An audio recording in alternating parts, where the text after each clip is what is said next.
그런 비상식적인 일이 진짜 사실이라고 하면 당연히 뭔가 조치가 취해야 된다고 생각하는 거잖아요. 네. 뭐 내부 상황을 잘 모르더라도 사람들이 교회나 교단이나 뭐 이런 거에 대한 자정 능력에 대해서 의심을 안 할 수가 없어요. 지난번에 포스트 코로나 얘기하면서 교회는 자영업자다 얘기했잖아요. 그러니까 조직 체계에 대한 기대를 할 수가 사실은 없는 거죠.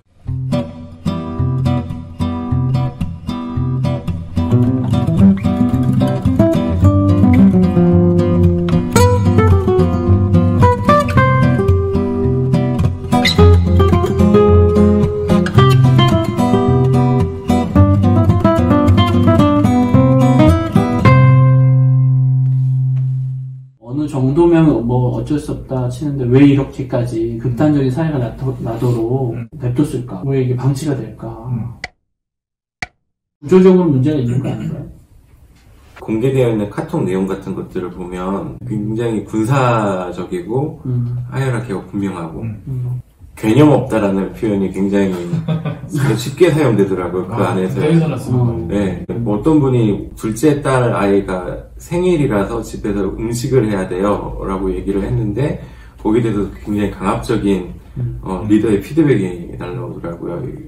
그게 까라면 까야지 의 느낌이 굉장히 강해서 교회 안의 문화라고 하기보다는 군사 문화 같다. 네. 군대 조직이죠. 네. 내무관 생활을 했잖아. 3명인데 12명 들어가서. 한국 사회가 가지고 있는 전체적인 문화가 굉장히 압축적으로 잘 드러나고 있는 것 같아요. 직장 생활하면서도 군사 문화를 많이 느끼고 사회운동이라고 해야 되나? 이런 거 하면서도 그 안에 있는 군사 문화 같은 것들이 굉장히 사람들을 이렇게 옥죄잖아요. 그게 이제 신앙과 맞는 어떤 시너지를 낼 수 있는지를 되게 잘 보여준 거죠. 인터뷰 보니까 80~90%가 20, 30대 청년층이래요. 근데 그 친구들이 그 조직을 군사문화로 이렇게 이게 밝혀지진 않았지만 2~3천 명이 되는 교인 중에 LTC에 들어가 있는 사람이 몇 명인지 모르겠어요. 그러니까 정말 2~3천 명이면 그래도 큰 교회잖아요. 그러니까 떨레떨레 모르게 다닌 사람들도 있을 거고 그런 사람들은 멀리서 담임 목사님을 봤으니까 어휴 얼마나 쿨해. 맨날 교인하고 뒤에서 족구하고 있고 설교당 올라가서 격이 없이 얘기하고 그 성경 막 풀어주면서 또 히브리어를 가르치시는 총신대 히브리어 그거잖아요. 그러니까 또 이제 원어로 딱 풀어주면은 설교는 학자적으로 하고 간지나죠. 네, 그리고 이제 예배 딱 끝나면 나와서 또 어울리고 이러니까 모범사례인 거죠. 멋지시네요. 2018년에 이 교회의 문제점을 제기한 거기에도 댓글이 500개가 넘게 달렸는데 한 2~3개월 정도 다녔던 사람은 이 교회 문제점에 대해서 전혀 모르는 거예요. 제 생각에 그분은 여기 안 들어간 거지. LTC에. 그러니까 모르는 거죠. 내가 봤을 때 문제 없는데 나도 좋은 교회 다니다가 여기 왔는데 여기가 더 좋더라 이렇게 되는 거고. 근데 제 관심은 그 한 교회를 비판하려는 것보다는 그 사례를 통해서 전체 비슷한 그런 게 문화가 남아있지 않겠느냐. 많아요. 이런 교회는 많을 거예요. 제가 아까 구조적인 문제도 있지 않겠냐라고 했던 건 뭐냐면 조사가 이제 평양교회 쪽에서 이루어지겠지만 CBS 인터뷰를 보면 그 정치부장 하시는 목사님이 이미 그 심각성을 알고 있었다 자기네들은. 그러니까 그 말이 조사 결과가 나온 건 아니지만 그런 이야기들이나 이런 것들이 어느 정도 암암리에 알고 있었던, 공유되고 있었다니까 어느 정도의 사실성이 있지 않나 싶다는 게 있고요. 그런 정도의 얘기들을 듣는다면 교회나 노회나 어떤 그런 차원에서 주변에서든 거기에 대한 치리가 이루어져야 되는 건데 그런 게 전혀 이루어지지 않았다는 거고. 예장 그 합동 평양노회에는 7위를 기대하시면 안 됩니다. 그렇죠. 거기는 7위가 기본적으로 안 되는 거기 뭐 하는 동네인데. 거기가 이제 기적이 상식이 되는 교회를 쓰신 전병욱 목사님.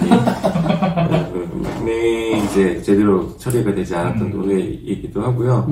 지금 이 빛과 진리 교회 같은 경우에도 교단 탈퇴를 했었죠. 네, 맞아요. 네, 교단 탈퇴 문제 때문에. 탈퇴를 했다가 이번에 분회장 자리를 약속받고 교단에 이제 들어오신 건데, 그렇게 힘들게 영입한 분을 질의하기가 쉽지가 않죠. 우리는 내부 사정을 그럴 수 있다는 걸 알지만, 외부에서 보는 일반, 개신교인이 아니라, 일반 이제 시민들은 그런 교회가 있다는 것도 너무 비상식적인데, 그런 비상식적인 일이 진짜 사실이라고 하면, 당연히 뭔가 조치가 취해야 된다고 생각하는 거잖아요. 네. 뭐 내부 사정을 잘 모르더라도.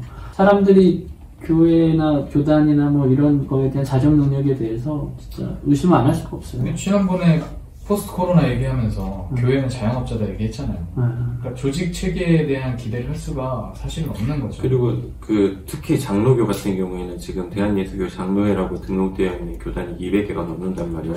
문화체육관광부에. 그 얘기는 뭐냐 하면 그 교회 안의 권력들이 부딪히는 사례가 발생을 하거나 치리 과정이 필요한 상황이 되면 갈라선다라는 얘기거든요. 그렇죠. 예. 그래서 이제 예전부터 과도한 한국교회 분열이 치리를 불가능하게 만드는 조건이다라는 지적들이 있어요. 예. 분열하고 그냥 만들면 끝이니까. 네. 이분 같은 경우에도 한번 교단 나가셔서 봤는데 교단 나가자마자 바로 다른 곳에 또 등록을 하셨잖아요. 뭐 그게 원체 쉽기 때문에 이분을 치리한다는 것 자체도 별로 의미가 없기도 해요. 일반 비종교인들이나 일반 시민들에게는 종교는 굉장히 높은 도덕적인 수준을 갖고 일반 조직보다 더 이렇게 자정 능력과 개혁적이고 투명해야 된다는 기준이 있으실 텐데 실질적으로 이제 특별히 장로교 예장증만 보면 그런 기준이 안 되는 거고 개교회가 목사와 그러니까 담임 목사 하나와 당회라고 하죠. 네. 그 소수를 가지고 이랬다 저랬다 다 결정해 버리니까 그렇죠. 내가 지금 잘하고 있나 못하고 있나에 대한 그 자기를 돌아볼 수 있는 그게 상실된 상황인 거예요. 거울을 자꾸 봐야 되는데 자기를 못 보는 거지. 그러니까 계속해서 이런 문제들이 반복되고 잊힐만 하면 언론에서 이런 스캔들 나오고 저런 스캔들 나오고 그런 게 아닐까 그런 생각이 들어요.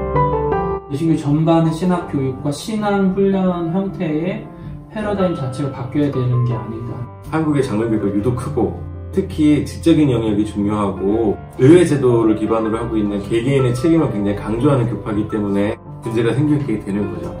포스트 코로나가 되면 교회 안에 노예 사람이 적어지려고 교회 조직이라는 게 새로운 국면을 맞이할 거라고 생각을 해요. 권력 구조에 대한 이야기를 조금은 달리할 수 있지 않을까. 권정생 선생이 쓰신 우리들의 하나님. 이 세상에 오신 예수는 추상적이며 관념에 머문 신학을 가르치지 않았다. 예수님이 지금 한국에 오신다면 십자가 대신 똥찜을 지실지도 모른다.